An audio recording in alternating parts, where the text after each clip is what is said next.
Silent Hill was the first video game to ever make me feel fear. That's not to say I had never played a horror game before. Like most anyone around that time, I had of course played the Resident Evil games for one thing. And those games were no walk in the park, to be sure. They were stressful and action-packed and always managed to make me jump a handful of times, but I wouldn't say they ever really scared me.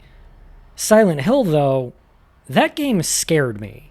And not just this monster looks freaky, or I'm about to get a game over, or that jump scare got me kinda scared. I mean, the kinda scared that made me look over my shoulder because it felt like I was being watched.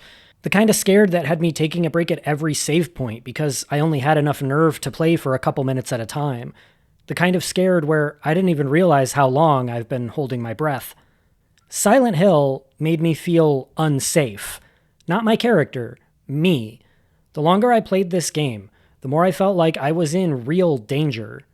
Unlike a lot of horror games at the time, which were mostly trying to imitate the visceral, in-your-face action scares of Resident Evil, the specific type of horror exhibited in Silent Hill revolves around an atmospheric unease, the feeling that the very world you inhabit is inherently dangerous and inexplainable.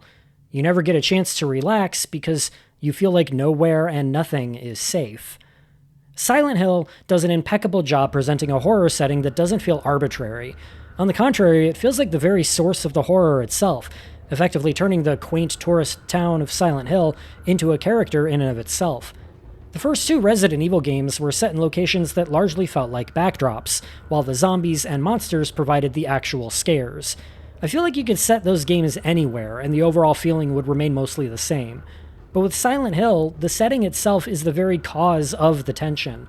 The town and its horrific industrial nightmare reflection form an experience that feels oppressive, trapping you in a perpetual horror from which there is no rest or escape.